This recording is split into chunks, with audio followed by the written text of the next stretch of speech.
Sino ang barbaric sa dagat, ang China o ang Pilipinas?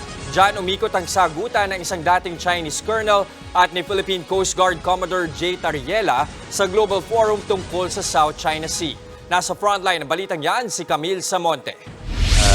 Muling nagkaroon ng face-off sa pagitan ng Pilipinas at China, pero hindi sa dagat kundi sa isang global conference. Sa virtual presentation kasi ni Philippine Coast Guard Commodore Tarriela sa 15th South China International Conference na ginanap sa Vietnam, tinalakay niya kung paano raw nagbago ang tungkulin ng mga Coast Guard ng iba't ibang bansa. Kung dati ay umiikot lang ito sa maritime law enforcement, marine environmental protection at maritime safety, ngayon ay nag-evolve na raw ito sa paggiit sa teritoryo ng isang bansa. Bagay na makikita raw sa China Coast Guard.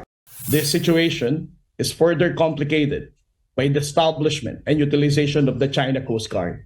Instead of perceiving them as a fulfilling maritime security roles, Coast Guards are now seen as deceptive smoke screens used to advance territorial claims.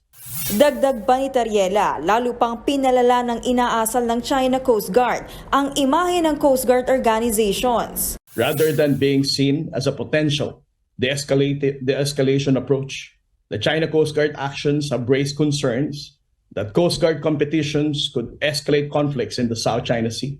So if there's only one deviant behavior among the Coast Guards in the region, that would be the China Coast Guard. Pagkatapos ng presentation ni Tarriela, nagtanong si Zhao Bu, retired senior colonel ng China, at ngayon senior fellow for Center for International Security and Strategy sa Tsinghua University ng China. Tanong niya, bakit daw tila pinapalabas si Tarriela na ang China ang devil sa rehiyon at anghel ang Pilipinas? Dito na inungkat ni Zhao ang pagkakasangkot ng Philippine Coast Guard sa pagkamatay ng mangingisda mula China noong taong 2000 at isa pang mangingisda noong 2013.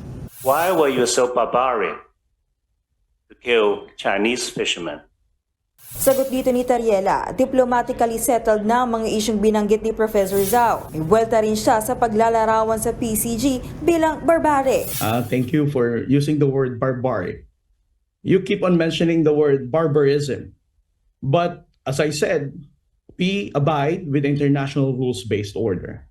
I think the transparency initiative that we have been espousing for the past months is a clear understanding of what the word barbarism is.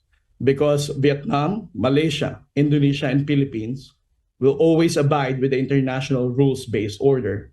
I just don't know whether People's Republic of China is also willing to do the same.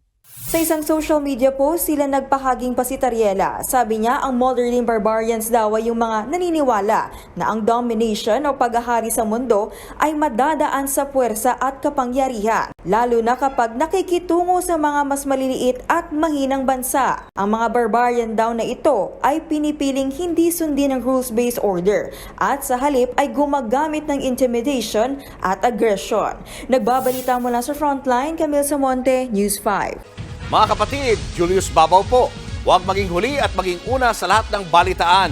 Para sa tuloy-tuloy na talakayan sa Frontline, mag-follow at mag-subscribe sa social media pages ng News 5.